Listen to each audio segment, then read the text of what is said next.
Good evening, everybody, and welcome to another Thursday night where I hope to guide you guys into thinking of how you might use the tool called the Enneagram to help you in times of stress. And I don't know how many weeks we've been doing this, but as we go further and further in this, I just want to put before you some ideas that you can think about and apply in your life. And last week I talked about being the best you and what was good about your Enneagram type and what you bring to the party in times of stress, what you can contribute. I'd love to hear if people did that. I know one of my friends had a very significant conversation this week with a neighbor, and she just joined us, and yeah, I think it really built a bridge between her and a neighbor, which I think is really wonderful. And you got to realize people are going through all sorts of things during these times. So just us, what's funny about this whole journey we're on, as we focus on making ourselves more healthy in our choices and in the way that we handle stress, it really has a multiplier effect. It sort of spreads out on other people, and you find you're more equipped to meet surprising needs, So how was your week this week, I wonder? What new things might have emerged for you? I know for me, I found out this week that my one of my jobs, my hours have been cut, and so my wage is going down, and I knew it was probably going to happen, and it did happen. So that brings a different lot of dynamics, and so I'm one of millions. I'm not totally unemployed, which is a real blessing. But just as we go through these weeks and weeks, there's a lot of things coming down. So I'm hoping that some of the ways that we talk in these sessions will give you, ways to cope with what's going on in your world. So tonight, that's why I played Bette Midler. If you just joined, I was playing Wind Beneath My Wings. And it's because I want to talk about tonight, at least part of tonight, about the wings that are referred to in the Enneagram. Now, if you're not familiar with that, I hope you're familiar that the Enneagram actually is a 9-point circle, really, that has 9 different points around it, and they represent the way that people interact with the world around them and the type of personality they have. And the arrangement of the numbers, where all the 9 numbers are significant in relation to the other numbers, or another way of saying it, the placement of the various types is significant to the adjacent types and opposite types and all that sort of thing. So if you don't know what I'm talking about, look up the Enneagram and you can look at that and understand what I'm talking about. But the wings, I want to talk about what the wings are.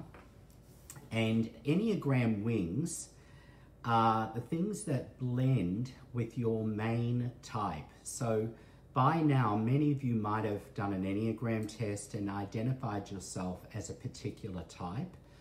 And so in my case, the type I most identify with is a type 7.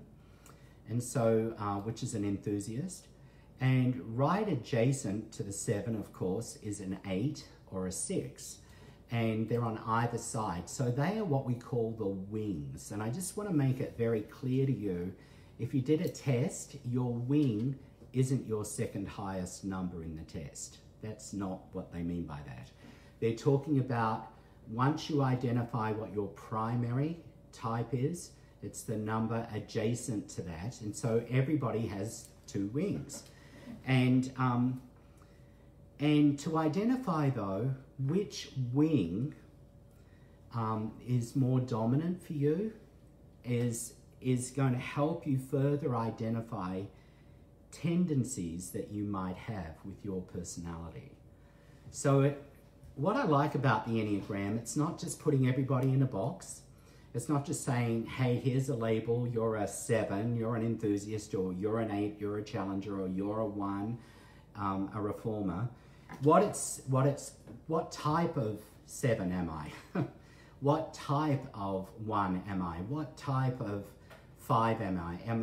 And we've talked in the past, am I a healthy 7. In what way am I healthy as a 7? What way am I unhealthy? So the wings brings another dimension for me to identify tendencies that I might have because of my wings. Most people have a dominant wing. They're either one or the other. So Barbara's wings, she's a 9 on the Enneagram, my wife. And so she has both the 1 adjacent to her and the 8. And most people have a dominant wing. They tend mostly to go in that direction. So for me to really explain this, I'm going to have to use an analogy for you. Have you ever seen a color wheel? So where colors are arranged on a wheel, and they gradually blend into other colors, and they change colors all around the wheel. So what I'd like you to think about is whatever your Enneagram type is. So I'm a 7. I'm going to think about that as a point on a color wheel, which is, let's say, blue for me. And so, like on a color wheel, the further away I get one direction or the other, the color becomes more shaded towards the next color in the wheel, whether it's, you know, north or south of that particular thing. So, you know, I could be a 7, and if I'm a blue, if I look at the 7s as a family, let's call it the blue family, I'm going to have a variation of people that are all 7s, even though we all say we're 7s, but I might be a 7 with more of a red tendency in my color, and somebody else could be a 7 with more of a green coming through. So it's sort of different shades in the spectrum. And I find that helps me understand this, that you know, if I am in the family of the 7s, I may, because I have a more dominant wing of a challenger, which is true, I do, I could appear quite different to a 7 who has a more dominant wing than a 6. And so if I'm an enthusiast that's got a dominant wing of a challenger, it usually means that I am very, I'm a realist. I'm sort of straight speaking, and I don't mind provoking people, and I'm enthusiastic about that. And you might, if you know me, you'd go, yeah, I've experienced that with Ross. Like, he can be a little to the point or say things like that. If I had a more dominant wing of a 6, which is a loyalist, as someone that's an enthusiast, if I had that more dominant wing, I would be more of an entertainer, actually.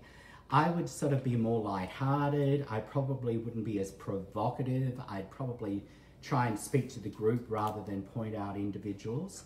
And I'd be enthusiastic about that as well. So the wing, you know, depending on where I am, really can give me an understanding of how I might come across to people. So it just gives an added shade. And in fact, many Enneagram experts call this your subtype. So I'm a 7, but my subtype is a 7 with an 8 wing.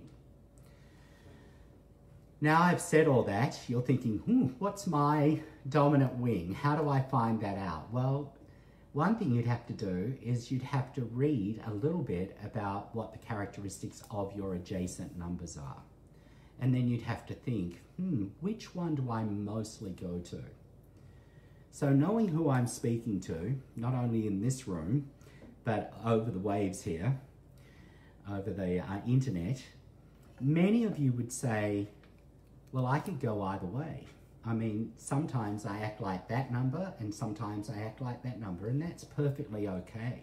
You may not actually have a dominant wing, but it's helpful to know which direction you might be going towards. There are a few people that don't really venture much outside of dead center on their color, if they're true blue, if you like, you know, that they really just stay there, and the wings doesn't really help them that much. But I can tell you in my life, understanding what my wing is really helped me a lot, because again, as an enthusiast, I do not realize how strong I can express my opinions when I'm enthusiastic about it. and it can literally shut people down, right? Or it can make people feel that my mind has, because I'm enthusiastic and I have a challenger wing, I think people find it difficult maybe to challenge me because I state it in such an emphatic way. And so with that knowledge, what that does for me is I can still present something enthusiastically, but I can open the door by saying, and listen, even though I said it that way, my mind's not made up necessarily. I feel strongly about it, but I can be persuaded, and I'd really like to hear what other people think about it, you know. So I'm sorry if I came across as sounding like the train has left the station, he's already made up his mind. If you get to know me really well, that is rarely the case, you know, but I can come across that way. So understanding that helped me understand why I get some of the reactions I get. And so it can just give you a bit of a nuance or a shade. So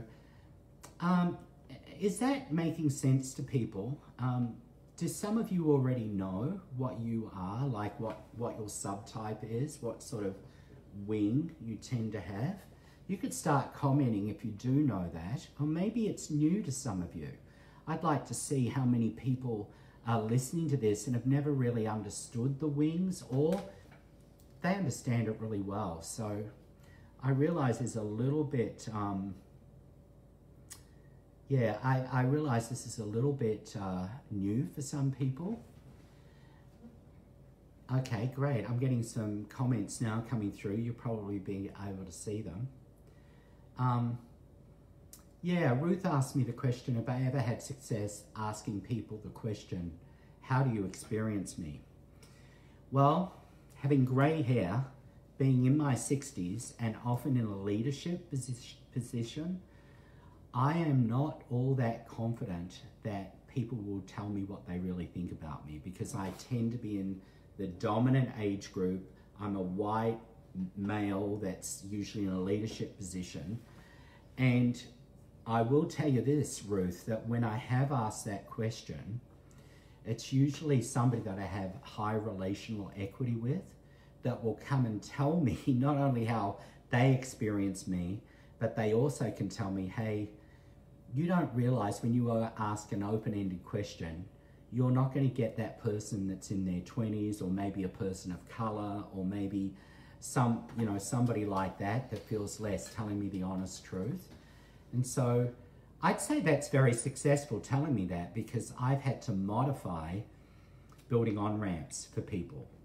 I've had to adjust my personality there. So,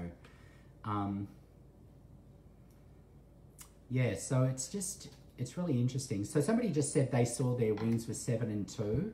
I don't really know what that means, because if you're a 7, your wing will either be an 8 or a 6, and if you're a 2, your wing will either be a 1 or a 3. Ask her what her primary is. What is, I guess the person who wrote that, what is your primary, which primary Enneagram type do you most relate to? You can let me know, I'll keep talking. So these subgroups can be very helpful. Now, what causes you to act that way? I don't think it's stress. I think we just have a dominant thing there. So I am going to mention a controversial figure, the President of the United States, Donald Trump, who is an Enneagram type, or at least he manifests, he's a challenger, an 8 on the Enneagram. So if we were to just guess, what do you think his wing would be? Do you think he's a challenger with a peacemaking wing, which would be a 9, or an enthusiastic wing, which would be a 7? What do you think he would be?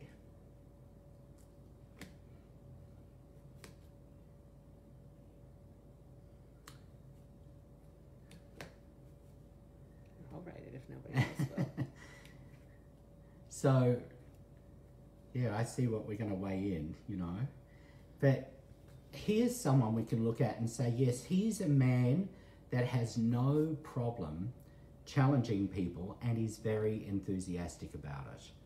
Right? So he comes across really like someone like that. And they tend to be, people that are 8 with 7 wings tend to be very independent. In other words, they're not really swayed by other people's opinions very much. So that would be an example of someone that we all sort of probably know a bit about and can look at. And so that's sort of the influence of the wing. So thank you. I'm seeing a lot of people responding right now, thinking about this. So as I said again, the wing helps you understand further the tendencies that you might have.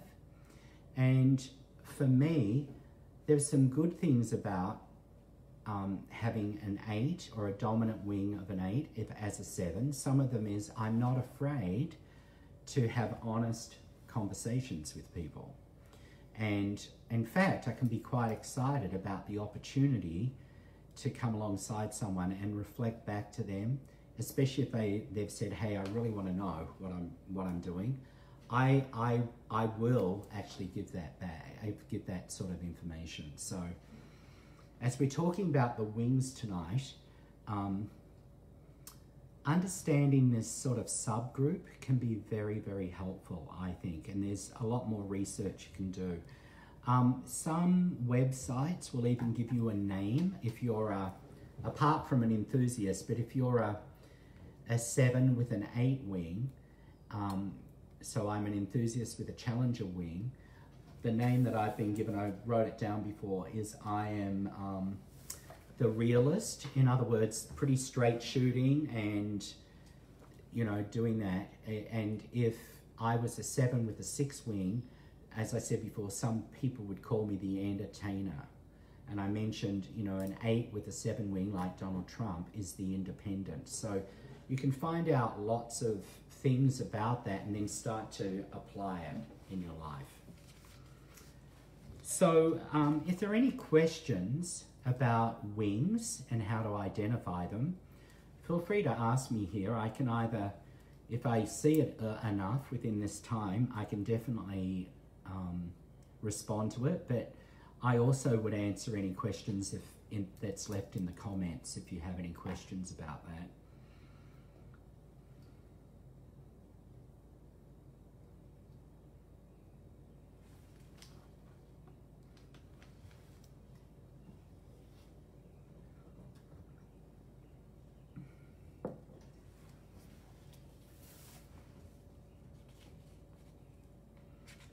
So instead of if we, you know, talking about wings and numbers doesn't float your boat, think about what shade or what type of Enneagram type am I? Not only am I healthy or unhealthy, but what shade, what sort of do I tend to have tendencies with? So I think I'm going to go further with this next week and talk about other things that sort of a nuance to you that might give you a specific,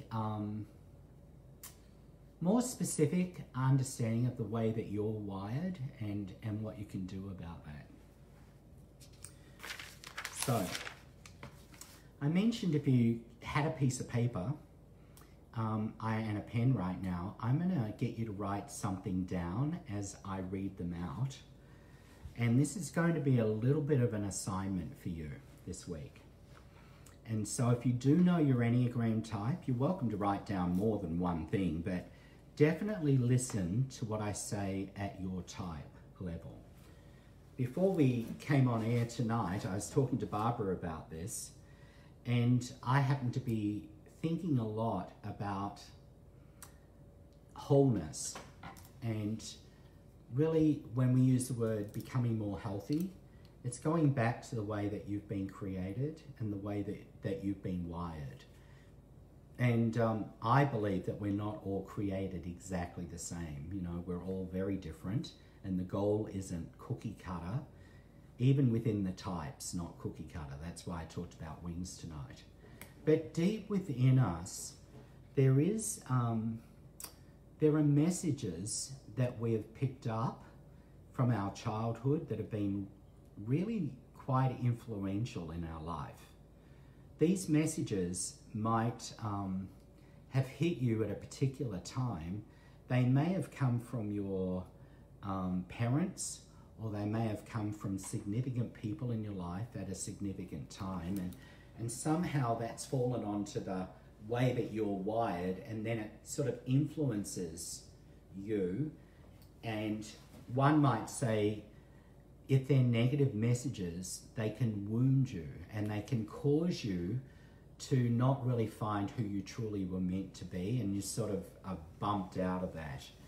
And really, many users of the Enneagram realize that, well, there's a book called The Road Back to You, right? So that's a very popular. Have you ever thought about what that title actually means? It means getting back to the way that you were created to be and finding your true essence, might be that word.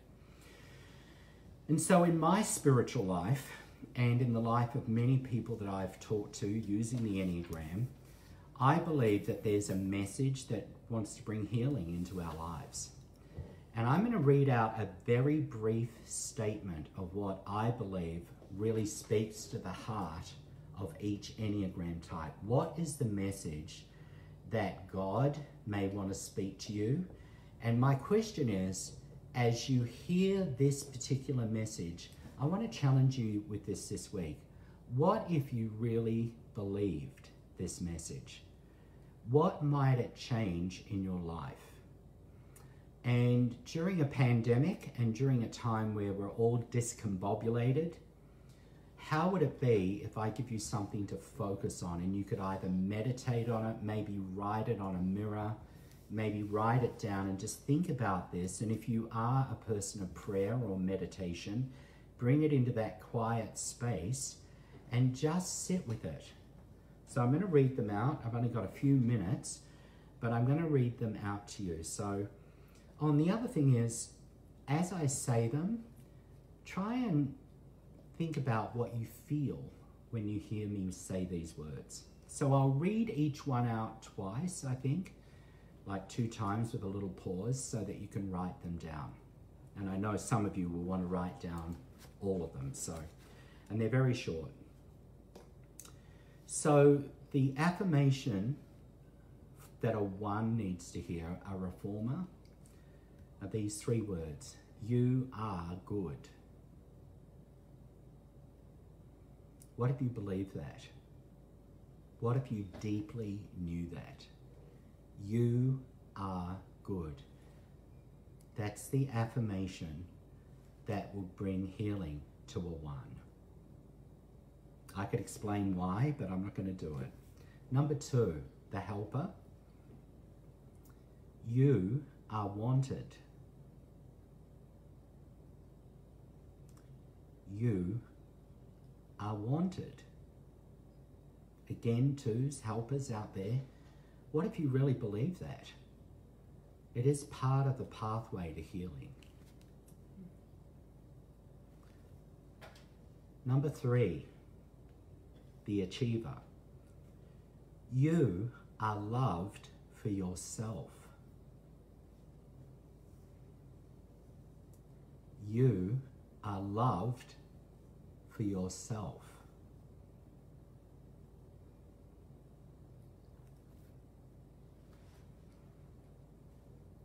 Number 4, type number 4, the individualist.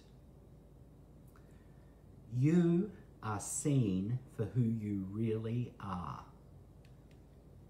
You are seen for who you really are. Type number 4 is, what if you really believe that?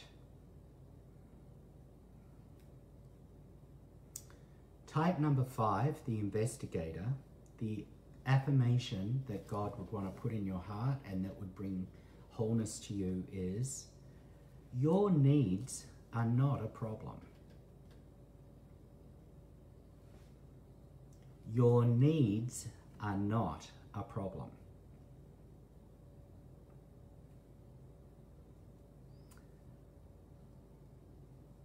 Type 6,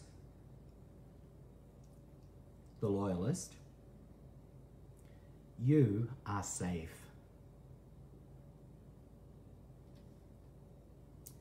You are safe.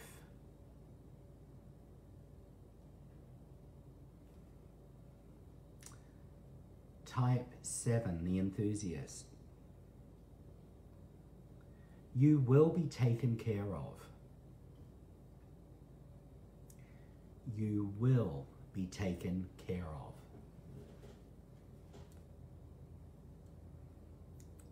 Type 8, the challenger. You will not be betrayed. You will not be betrayed.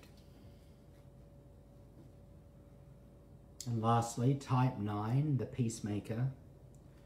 Your presence matters. Your presence matters. So I just noticed a couple of people joined while I was reading out.